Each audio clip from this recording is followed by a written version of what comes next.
A midlife crisis is more than just a cultural stereotype. It's a real psychological struggle that can surface between the ages of 40 and 60. Often triggered by aging, loss, or unmet expectations, it can actually lead individuals to question their identity, make impulsive choices, or abruptly abandon long term commitments. While not officially classified yet as a mental illness, the emotional and relational fallout is very real, especially for the spouses and families left behind. This podcast gives voice to those living through the aftermath, exposing the hidden pain, and seeking accountability, healing, and understanding. Thank you for joining us today on MLC Bomb Drop and Beyond. The stories and events discussed in this podcast are for informational and entertainment purposes only and should not be considered legal, medical, or professional advice.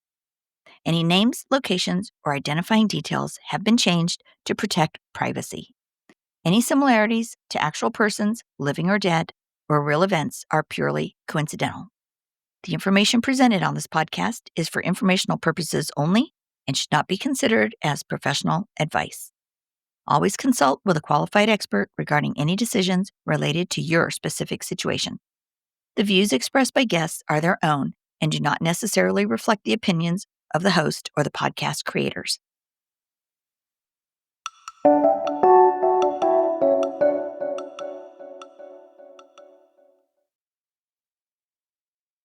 Welcome back to Midlife Crisis, Bomb Drop and Beyond.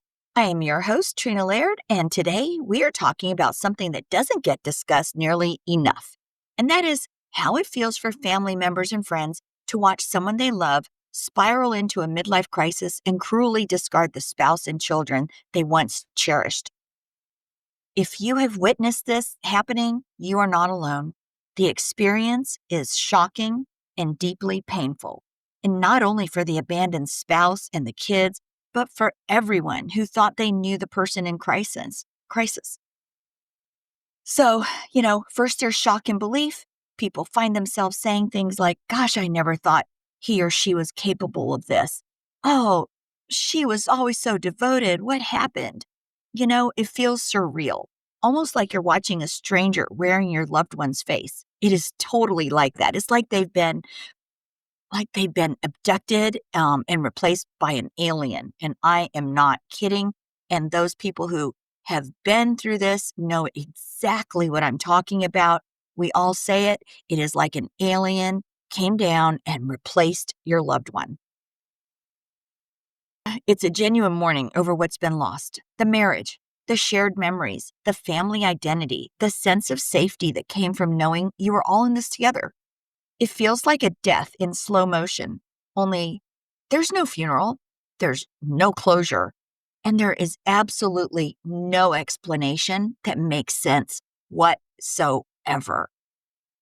Family members often feel furious about the sheer cruelty and selfishness. When children are treated with coldness or outright disdain and contempt, that anger grows exponentially. People find themselves disgusted by how easily the person in crisis goes and rewrites history to justify abandoning everyone who loved them. Friends and relatives, they struggle.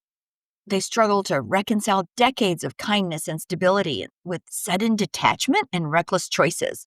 They wonder, was any of it really real? Did we miss all the signs?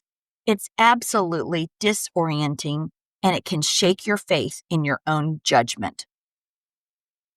So many people feel powerless to intervene or stop the destruction. In my situation, we had several friends that reached out to my husband to try to, I guess talk some sense into him, but it was absolutely to no avail. Attempts to reason with the MLC are often met with hostility or blank stares, and that is exactly what happened. You're left watching the wreckage unfold in slow motion, and you are unable to change the outcome. Many feel pressure to pick sides. Often the person in crisis tries to recruit allies to their distorted narrative of, oh, I was never happy. Oh, I was trapped. Oh, I was abused by them, or they didn't understand me. Friends and family are put in a terrible position, torn between wanting to maintain a relationship and refusing to co-sign on the devastation. This creates guilt, anxiety, and tension within families, friends, and neighbors. But there's also protectiveness, especially toward the abandoned spouse and the children. Grandparents often rally around the grandkids. Close friends become an anchor of stability and validation. Neighbors, coworkers, and extended relatives step up to fill the gap that the MLC are left behind. And today, we are going to talk to Zoe. Her sister Stacy was on an earlier episode. We're going to talk to Zoe today about how she saw it unfold. And this is, somebody that she knew since they were 15 and now they're in their 50s. So a long, long time, really like almost like a brother to her. And it's really sad how it all shook out and destroyed the little family unit that they had cherished for so long. So here we go with Zoe.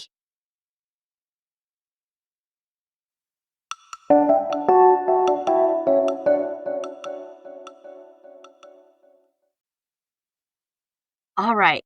Hey, everybody. Today, this is really cool because today I am meeting with Stacy's sister, Zoe. This is Zoe. She's Stacy's twin sister.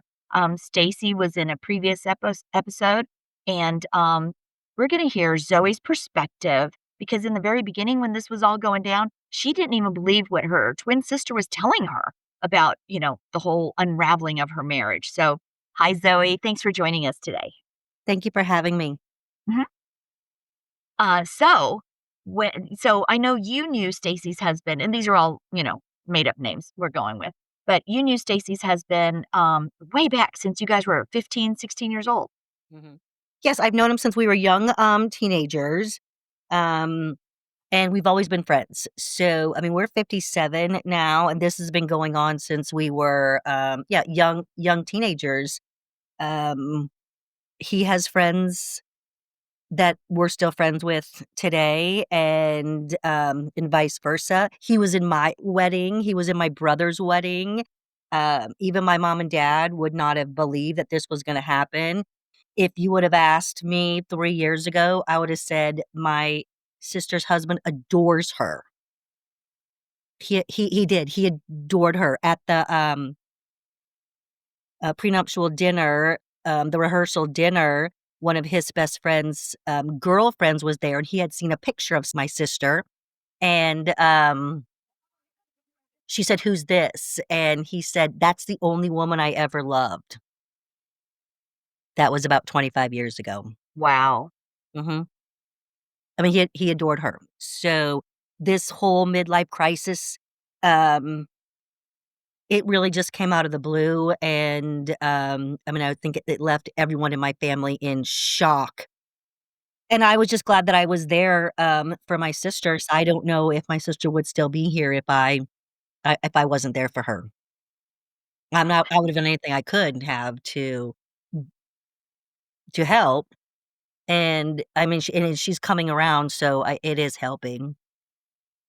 She's getting So, better, but it's taken a lot of time. and he had stayed at, Stacy's husband stayed at your home. Is that correct? Well, like, well, because he has a son, your nephews in college nearby and stuff like that. Mhm. Mhm. So, So we all 3, my sister, her husband, and myself, and my husband all had gone to the same university, and then they, moved out of state. So when her son, got accepted, it was everyone was very excited about him, her son coming back to the yeah, city where I'm in. But it was COVID, and, he got her son got COVID and, got kicked out of the dorm, and so he had to stay with me. And my husband and I weren't really nervous about COVID, at the time. He just stayed in the basement, did his work down there, and, but he was only 18 years old, and he was getting lonely, and I told my sister, like, he might need to go home because, he's sad. He's just staying at his aunt's house, he has no friends. So, my sister's husband decided to come down here, and he stayed with me for quite some time. If I figure out all the time that he stayed with me, it was probably a good 6 to 7 months over the next couple of years, in and out, while, their son was in COVID in my basement, and then, her husband just stayed with me. And I had no problem with him being here, and in fact, I was trying to be nice, and, I remember one day when, my sister said to my husband, "I know who, um, he's having the affair with," and my husband said, "Is it Zoe? Um, she's been hanging out with him a lot," and my sister's like, "No." And then my husband's like, "Well, why is she hanging out with him so much?" I'm like, "I was trying to be nice." Like I said, he was my friend, I was trying to be Mhm. nice, and so we went, out, and it was COVID, so there wasn't a lot of other things to do except for just hang out together. I mean, and so much so that he just started setting up his life in my basement. He had a printer and a stapler, he set up an office down there. I'm like, "What are you doing?" So, this was the fall, and he moved in the fall of 2020, and by the spring of 2021, my own daughter who lives in their city had babies. She had twins, so my husband and I went down to stay with her, and then, my nephew and my brother-in-law stayed here at my house by themselves, and, like, again, we didn't mind at all. It was like they were family, it wasn't a problem, and, I mean, one time I remember after we came back, I was watching, Netflix or something with him, and he called my husband downstairs. My husband works from home, and he called downstairs, and he was adamant about my husband saying, "Who do you think is hotter, the twins or these girls on TV? The twins or the girls on TV?" And my husband said, "I'm not answering that." I mean, he's like, "Zoe is. Zoe." My husband kept saying, "Zoe is." And then, my husband's like, I'm not doing this." And he went back upstairs, and I'm like, "What?" It was so weird. I'm like, "Why do we have to decide who's hotter? These are people on TV, we don't know them." So, one of the things that happened with my sister And after let me all ask you, this was, like, something really different for him to say? Like, he would never have said these things before? he was always, intense about everything and, um, being fashionable or, wearing, in style things was always important to him, but, oh, no, like I said, he adored my sister. He would have always thought she was the hottest of everyone. I mean, Yeah. he adored her. So, yeah, but it was new to my husband, like, my her husband hardly ever talked to my husband. They just kind of existed here. Oh, I remember one night he went out to get some, chicken wings for us, Uh-huh. and he came back, like, 3 or 4 hours later. We didn't even remember he was gone, and he walked in like, "Where have you been?" And he said, "Oh, I was just talking to people at the bar," or something like that, and, I mean, I didn't care. I'm like, I didn't care what he was doing. I mean, I know now what he was doing. One time also when he was here, my husband's retired, military, served 25 years, had several tours, and my sister's husband said to him I wasn't there at the time, but he said, "I would never be able to be in the service because I could never leave my wife and kids. I could never hurt my wife and kids." Wow. And my husband's I mean, you don't say that to someone who did leave. I mean, who chose. And Uh-huh. it was hard for me and my daughters, all those years he was gone, and my sister's husband knew this. We stayed with him a lot of the times. We were visiting my sister a lot of the times when my husband was gone. Her husband was always gracious about it, always super helpful and whatever we needed. And then he says that to my husband, and my husband's like, "Hmm, that's odd." I mean, knowing what we know now, at that same time, he was actively having an affair. Mm. Mhm, and When we he didn't said that. mhm. Actively living in my house, having an affair. Mhm, and so then one day I just after the whole "who's hotter" thing, I said it to my sister, I'm like, "What is he still doing here? Your son's back at school. He he can't live here." So he left and he went to a hotel for a while. He didn't actually leave the city, he went to a hotel. Mhm, Wow, so it yeah, because you would think, "Okay, son is better, back in the dorm, mhm, time to go home." mhm. But no. And yep, he stayed in a hotel here in the city, that I live in. He eventually did go back, so, and I think, my sister does go into this with you, she what she calls played the pick me game, and so when school got out in May I teach high school, so when school got out in May, we all went down there to see, I went down to see my daughter who had the twins, and they were just newborn babies, and we were all gonna go down to Padre Island and hang out for the Memorial Weekend, and, my sister and her husband were being really weird, like hanging on each other. My sister never did that. Sitting on each other's lap, and the babies were, it was awful. It was hot and sticky. The babies were not having anything to do with it. They were born in March, so they were about 3, 4 months old. So we ended up leaving, and I guess it caused a big ruckus. We went back to Houston, and it caused a big ruckus. But that was actually the weekend that I started thinking something is odd, something is weird. This isn't how my sister acts. This isn't how he acts. I don't know what's going on.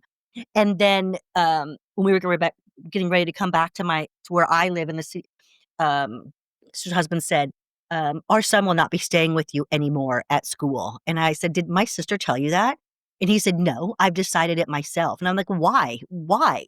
And then the poor son. I mean, COVID still came up and down, and on breaks when he had to get out of the dorm, he didn't have anywhere to go. So he would be couch hopping because what his dad said, and he'd go to my parents' house or his other grandma's house, and he hated it. And Well, really? eventually, How come Stacy couldn't just say, "Well, no, that's not right. He's gonna stay at Zoe's. It's okay." at the time she didn't know that he said that, and Oh. I thought it was my sister who decided it, and so I was going to, but Wow, you he just said went with it. no. You Yeah, didn't even and I listen just to went her. with it. I'm like, "Okay, that's what they decided." So, but eventually when she did find out, yeah, she was mad. She's like, why can't he stay there?" And he did eventually come back to my house. He was comfortable here. His grandparents all live about an hour away. So for him to be in school and s stay in the city. So he did That's eventually stay, tempting. You look just like his mom. we just didn't tell his dad about it, where he didn't know about it. So then here we are, at that fall, and this is when things start getting bad. When he said, that, their son wasn't gonna be able to stay with me, I told my husband at that time, so this is July of 2021 now, and I said, "We're gonna take home with us and let her stay with us for a while." And my husband's like, "She probably won't go," but she did, and we were really surprised. She was really quiet in the car. She did, and it's a 2-day drive, a good 2 8-hour day drive. So she was really quiet in the car. She slept a lot. She had already started losing a lot of weight, and so I got her to eat a couple things, but she ended up flying back home by the end of the summer. I went back to school, and she flew home. So things got so because her son was playing football in the city that I lived in, she flew back down here to see him play football, and again, it got shut down because of COVID. It just still things still weren't going very well. There was no game, and, I said, "You're gonna," and things were still bad with her. She was still saying he was having an affair. I was saying, both my husband and I were saying, "He's not. He's just being weird because of the whole football thing." He had planned on her son being, a this Class A football quarterback, superstar, and it just wasn't happening. There wasn't even games, let alone any if he was a game, he wasn't playing. And her husband were still together at that time, Yep, they were still and together at that she time, thought and he was having an affair, but they were still actively together, yep, not still separately. living there. Okay. So she went back to, her city, and then around our birthday, he told her, "I hope you die alone." And, she called me and she said, he said I should die alone, and she went to talk to a priest, and she was driving home, and she called me, and she was so unstable, and I had to call her daughter and say, "Hurry, go find," like, I thought she was driving her car off a cliff. I thought it was over, it wasn't gonna, um Wow, so her daughter, you really could tell she was it was just really bad, it was that's really bad. devastating to My be told sister's by a your very husband. strong person, and for her to be saying these kinds of things, Mhm. and, I mean, it was just this psychotic episode that I thought, so her daughter went and found her, we got her home, and then her daughter and her boyfriend drove her to my house, and then she stayed with me for the next, she didn't go back after that time. Between those 2 times that she was here, like, he was terrible. He spit on her, he would climb over her, step on her, he would say things like, "Think I'm gonna hit you? Are you scared of me?" And he was always drunk, Oh my gosh. um, And this was he out of character for him? he didn't even drink very much. It's one of the things I really liked about going over to my sister's, house because it wasn't, let's drink, we have to go to the bar and drink." It was just we were normal. We drank pop and water, and I mean, I drink, it's not that I don't, but, we don't drink that much, and but so the alcohol thing was definitely out of character for him, and, yeah, he would scream at her. She actually called, And this a was new behavior because you said he always, adored her, but he then all of a sudden he starts screaming at her, telling screamed at her, her, and he was "I throwing hope she plate dies alone." she'd make dinner, and he would say, "You're a freeloader," and he threw plates at her, and so she called a women's shelter one night because her friends didn't want her to come over because she had come to, my city for the football game, and she'd been traveling on a plane, and they didn't want her to come over because of the COVID scare. Mhm.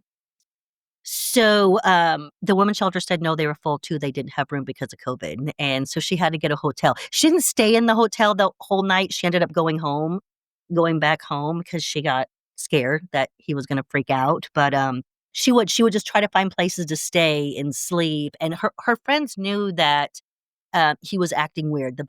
The people in the backyard said that they knew he had gone over there, he was smoking and drinking, and one of her good friends, um said, "Well, what's going on with him? We don't know what is happening." So things had gotten so bad, and then so finally, I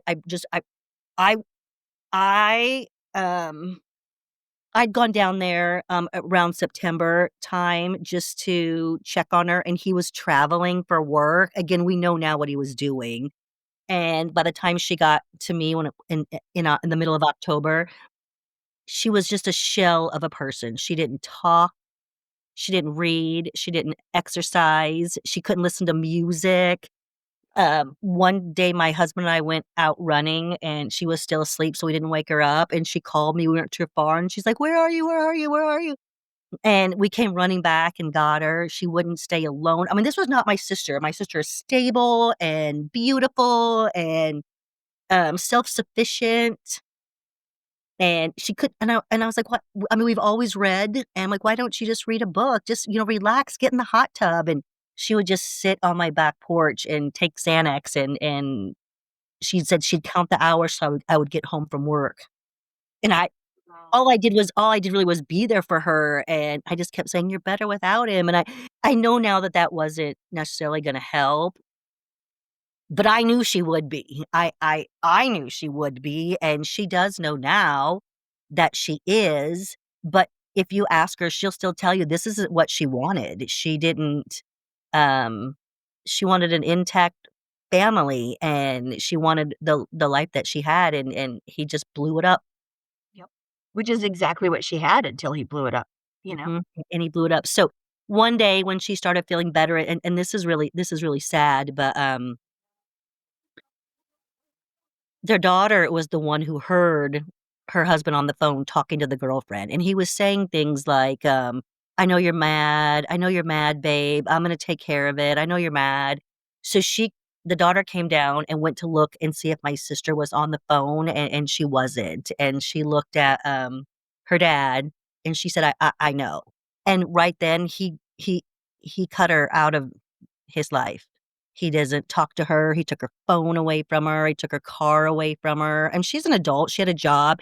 She was teaching high school at the time, and she had to tell the principal that her dad was gonna come, and with the cops to take her car away. He was taking it, and I mean, it's so embarrassing for her. So one day, after living with me for a while and she was getting better, she said, "I wonder what the worst thing was that he did to me." And I said, "Well, that's easy." And she said, "What?" And I said, "What he did to your daughter." And, she looked at me and she said, "You're right. I don't know." She's "I don't know if my daughter's gonna be okay. Her daughter is fine, and we've all been there for her, but he didn't cut his son out, and his son still goes to see him. He gives his son money. He pays for his son's car insurance. He didn't cut his son out, and he did cut his daughter out, and we think." And I said to my husband one day, I'm like, "My sister thinks that the girlfriend has a daughter, and, we think it might be his." And, my husband said, "That's come to my attention too." He said, "I think that too." Mhm.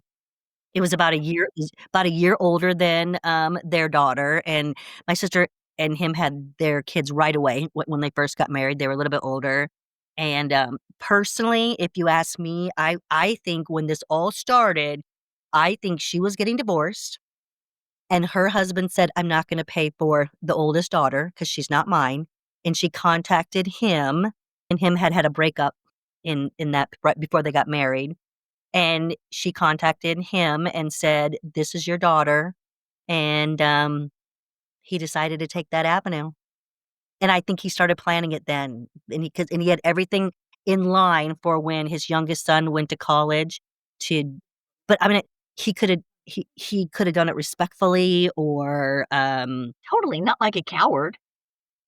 Wow. I mean, saying things like, "My son can't stay with you, and I would never leave for the army because I love my family too much," um, and then, And wait, and now all of a sudden, this woman's the affair partner's daughter is taking the place of daughter. Wow. she got married recently, and we saw pictures of him in a tux on Facebook with her, and then my sister's daughter got married a few weeks ago too, and he wasn't there. My dad died in this time, and he didn't come to the funeral and he even told his son, he told, my nephew that, "I could go if I want to. I've known that man forever." Like, "Yeah, you have." And my dad was really, really nice to him, and he didn't come. Mhm.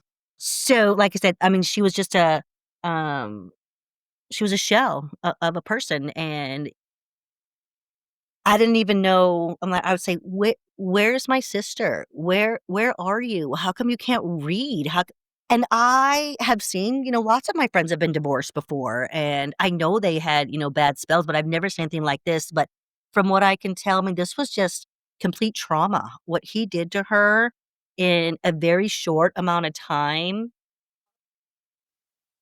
was trauma. I mean, Yeah, this is it was trauma. dis Yeah. it was disastrous, and it was like in her head, like she believed she was ugly and she couldn't lose enough weight because everyone was, thinner than her, and I mean, he was saying things like, "Other people are like, my girlfriend's more beautiful than you."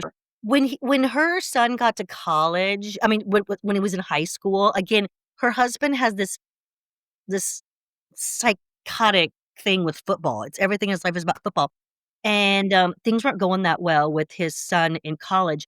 Um, there was a hurricane, and their house flooded, and they had to move out, and then he switched schools, and, um, there was a couple times that, and this is gonna sound really weird, but my sister and I have and actually my brother and my mom, we don't know if it was inherited or if we learned it, but we have this phobia of driving over really high bridges. And some of the football games were far away, and my sister's husband would leave early for the games. I mean, my sister couldn't go that early. She was either subbing or doing something. She didn't work that much, but, and he wouldn't wait for her. And so one time she tried to drive herself to the game, but there was a big bridge. She couldn't get over it. And I remember saying to her, "Why couldn't he wait for you? Like, it was only an hour. Why did he have to be at the game so early?" And I mean, those are just some things that I started noticing, and then she would say, "I hate him, I hate him." I'm like, "Oh, you don't hate him." But and she would tell me that, but I always just thought she was being crazy. I'm like, "Just drive over the bridge. You're being crazy." But I wouldn't have driven over it. The city that she lives in is a lot of traffic. I don't go over those bridges either, but and then she would say, "I hate him." I'm like, "Oh, you do not." And then things would get better again, and then, it would get worse. Her daughter had a was big into productions and plays, and he would never wanna go to them, even if she was directing them or, if she was in them. My sister would have to make him go, and, they would have a lot of fights about that because he would do everything for his son and would do nothing for what his daughter wanted to do, and then again, she would say, "I hate him. He's always hurting our daughter," and I always knew that too. I mean, that the last couple years, I knew that it had gotten bad. So, I would say when Hard to see that. Mhm. That wa like, he that was a newer thing. He hadn't been like that with the daughter Oh, no, he loved her. forever. He loved Okay. No, he loved her. He was always there, and like he said, he was always there for her. Yeah, Wow. always. I mean, he was always there for me and my How's daughters she too, doing? like This must be pretty rough for her. Yeah, she's struggling too. But, I mean, he was there for me and my daughters too. All those times that my husband was gone, he was great. We went over there to visit. He would watch my girls if my sister and I were gonna go out, and like I said, this was just this and I don't necessarily know if I even believe in what a midlife crisis is, but I do believe in bad behavior, and what he has is if it's a midlife crisis, it's very bad behavior. And do you have any contact with him now? Haven't, but I would love to. He blocked me. And he blocked me and everything. So, one night, after one of the football games here and, I we were all at the football game, and, I don't know, my mom and I said something to him, and he didn't like it, and he called his lawyer that got really out of control, but, so Wait, he he put, called his lawyer because you and your mom said something to him? his own mom was bipolar, and she did die of bipolar, and my mom said things like, "You need to go to the doctor because 'cause you're crazy like your mom," um, So and your mom was stating fact, basically. yeah, we are both stating facts. So he said, 'Cause a lot of people do feel like they're acting like they have a brain tumor, you know? yeah, he said my husband and I were there, and he said to my husband, no, he said to me, "Stay in your own lane, stay in your own lane," and I said, "I am in my own lane, you lived with me." And then he said, "I paid you for that," and my husband said, "You didn't pay us, you can lie to some people, but you can't lie to us." And, then he just started saying, do you wanna hit me? Do you wanna go at the game?" And my husband's a very stable person. He's like, "I am not gonna hit you at a college football game." But, I said I would, and I kinda hit him, and he called the cops, and he wanted to arrest me, and then my mom came in, then he wanted to call the cops on my mom, and we didn't get arrested because it was private property, and I mean, like, he's a very big guy. He's, over 6 feet, and both my sister and I are very small people. I didn't hurt him, but I was really mad at him. So, on Facebook that night, he wrote down how much it cost to go hunting on his land because he had let my husband hunt on his land before. And so I wrote on Facebook how much it cost in a hotel to stay in a hotel every night, and he stayed with me for about 6, 7 months, and that's when he blocked me. He didn't like me showing him how much it cost to stay with him, so, Why would uh he think that he had paid you if he hadn't? Was that a thing you were seeing too? Like, sort of a incorrect stuff in his head? Honestly, I didn't necessarily see it very much, my sister did, but just because I didn't talk to him at this time, but yeah, and then my husband was there, he's like, no, you didn't pay us. You can't lie to people who know the truth." And I said my husband was there the whole time, and like I said, he's a very stable person, and he knew exactly what was going on, and I give my husband such credit because I was at work a lot, and he was so supportive of my sister. If he would go get lunch, he'd take her with them. When she was living with me, he went to go pick up some meat in a small town, a couple hours away, and she rode out there with him and back. I mean, my husband said she didn't talk and she didn't wanna listen to the radio, but he kept her with him really close, and eventually, she started coming around, but every now and then, she still comes back to, like, "Why? Why did he do this? Why? Why did he do this?" And, I mean, everyone says the same thing to her, there's no answers for that. And even if she did know the answers to it, I don't necessarily think it'd make anyone feel better. I mean, it's because he went completely crazy, and his behavior is bad. And I hope someday he does get some consequences for this behavior that he has, if not for my sister, but for his daughter too, because Mhm. she's really struggling.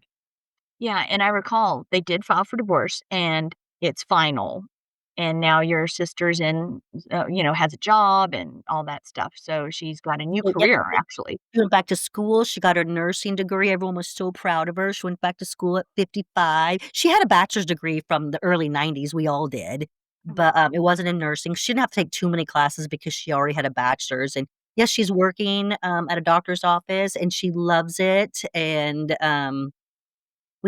we all went to her daughter's wedding, it was beautiful. Mhm. But So yeah, things it's things are not what you turning had planned, you know? but we don't no, I don't see him and I don't talk to him, but I have sent a couple emails every now and then, but my husband gets mad at me when I do. He So what would says you say if you could see him? I would say things like, Just, I don't know, maybe probably not what's in the best interest of everyone, but I would say things like, "I would never go to war because, I wouldn't ever wanna hurt my family," and things like that that he said to me, or I would say, "I hope you had a good time at your new daughter's wedding," and, because you hurt your daughter when you weren't there, and I would say, and I would say, I always respected him as, a good guy that was good for my sister, Yeah, and then he flipped. and there isn't anything that I would have to say that's good about him now because everything that was in the past has been totally taken away, and, I mean, he pretty much destroyed his wife, and it didn't have to be like that. If he wanted a divorce, it could have been civil. Oh, yeah, like a normal person. Yeah, yeah. The It discard is horrible, and didn't have to be this all way. the yeah. Mhm. Yeah. But thankfully, my sister's doing well, and, Was she so lucky to have you guys for support? That's huge, you know? yeah, I didn't necessarily feel Did she like. live closer to you guys? Yes, she lives in the city that my mom lives in, it's just about an hour away. That's The like I great. said, there's no traffic like where they were from, just about Yeah, an hour away, but even now, I would say, I loved it when she lived with me, and, if there's anything good about it, I love that she's back living by me, we have such a good time together, and we love it. Mhm. that's awesome. Mhm. Well, did you wanna share any are there any things you saw character behavior changes that you saw, From him? prior that you could, warn viewers about or anything like that? I'm not sure if I know if I feel qualified to talk about the leave behind spouse, but if I would talk to the one who does the bomb drop or the one who does wanna leave, I would say, um, be a man. I mean, own up to your faults because marriage is hard. And I mean, even I've been married for 34 years and marriage is hard. And if you want to have a good marriage, you have to work really hard at it. And if it comes that it's not going to work out, step up to the plate, be a man, explain what you don't like. If you want to work on it, you can. But if not, let's get out rationally and normally. Don't destroy people in your life that you have cherished and loved and stood on an altar and said that you would love them forever. Right. Mhm, Yeah, you know what, Zoe, you're right. That's mhm, one of the hardest things to because a lot of us are sitting here going, "Wait, what happened?" You mhm. know? And I would say a lot of people did. All of their friends, no one would have believed it. They're like, "He did that? That's Right. happening to them?" Yeah, and it was awful. So I would say, yes, step up to the plate. If this isn't what you wanna do anymore, be mature about it Right. and act like an adult and do unto to others. No one would want this to happen to them. Um, and with file, and I know that hurt him really bad because he wasn't the one who got a file. She kind of, um, took the first step on that, and then that kind of threw him over the edge a little bit, but I'm proud of her for doing that. It wa She didn't let it go on any longer Yeah, than it had to. Mhm, exactly. mhm. Yeah.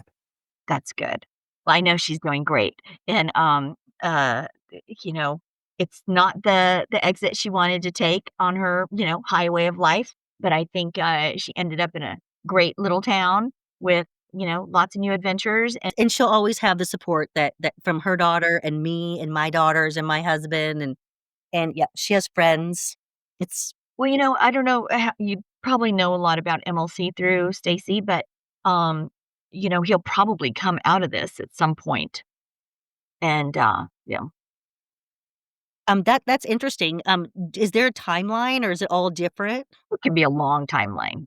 Yeah, on men, it can be anywhere from 3 to 10 years or more, Mm, and sometimes they may come out of it, but, pride may yeah. prevent them from coming forward and apologizing and stuff like that. I'm sure that's probably where he is right now because like I said, he adored her, he cherished her, and, if he had any kind of cognitive, thinking process going on in his brain, um, he knows he loves her deep down. Yeah, and he never would have treated her like this, He or would his daughter. never have treated her like this. He would never have treated any of us like this. Not my husband, not me, Yeah. his daughter. Mhm. Does he hang out with any of your friends from before? Well, because we grew up together, all of our friends know him, and even as we start seeing people, in the past, they'll say, "Oh, we feel like" just recently, they said that one of our friends, he didn't go to, the wedding, their daughter's wedding because we didn't invite him. I'm like, "No, no, that's not the case." Like, he has cut her out of his life. He had the cops called on her. It's bad. It's but like I said, because this wasn't how he behaved all the years all leading up to it since we were young in high school and middle school and high school, so all of our friends there did know him and That's us. interesting again, he had to be the victim, He was the victim with his daughter taking with the car thing, but And well, especially the he acts football like he's game. the victim, but he's the Yeah, perpetrator. right, right. What'd you say? The monster? The perpetrator, yeah. Oh, yeah, he's the perpetrator, Mhm. exactly, but, Yeah. yeah, they could never be that, they have to be the victim, and that's a normal thing, just so you know, in MLC, that's they flip it, we call it I forgot what we call it, flipping the script or whatever, but they they can't accept that they've caused all Mhm. this, uh, all Trauma. this destruction, yeah, Yeah.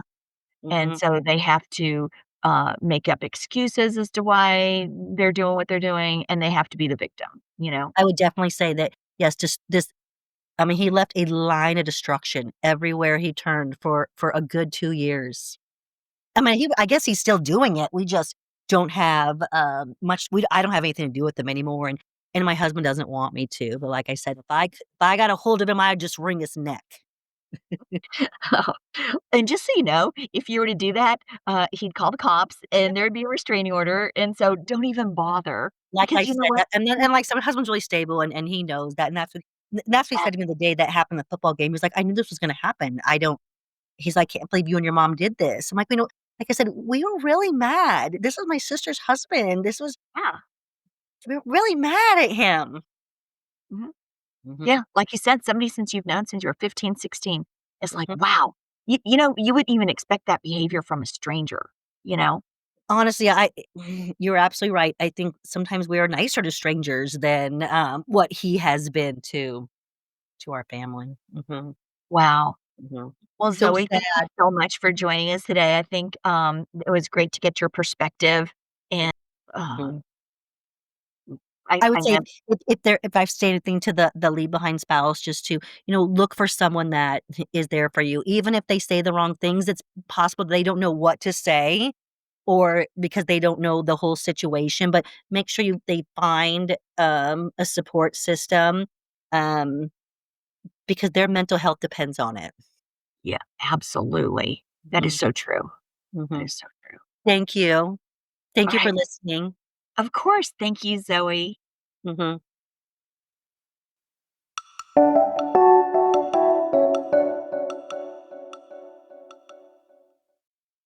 If you're supporting someone going through this, or if you've been forced to watch from the sidelines, please know you are not crazy, you are not alone, and it's okay to feel all of this. Sometimes the most compassionate thing you can do, just like Zoe and her husband, just stand firm in the truth, offer consistent support to the spouse and the kids, and refuse to enable the denial or the deception that's fueling the crisis. And if you'd like to share your experience, or have me read your story anonymously on the podcast, please reach out. And if you're the one living through the discard yourself, your pain is valid. None of this is your fault. Until next time, you guys, stay grounded, stay compassionate, and stay true to what you know is real. Thanks for joining me today on MLC Bomb Drop and Beyond. I just want to say thank you. How grateful I am for every single one of you that's listening and that has taken the time to be interviewed and appear on the show. I have a waiting list of people I'm trying to get to, so hang in there. We will get to you. Um, I really appreciate it, and I'm so glad to hear that everybody is enjoying the show so much. And I know it provides a lot of support. So thank you so much for that. And if you've been through a midlife crisis or been impacted by someone else's and you want to share your story, I'd love to hear from you. Please reach out to me, Trina Laird at gmail.com. You can also find me on Facebook at MLC Bomb Drop or Instagram, MLC Bomb Drop. So reach out however you like. Your voice matters. Your story could be the one that helps someone else feel seen, heard, and understood. Until next time, take care and keep standing in your truth.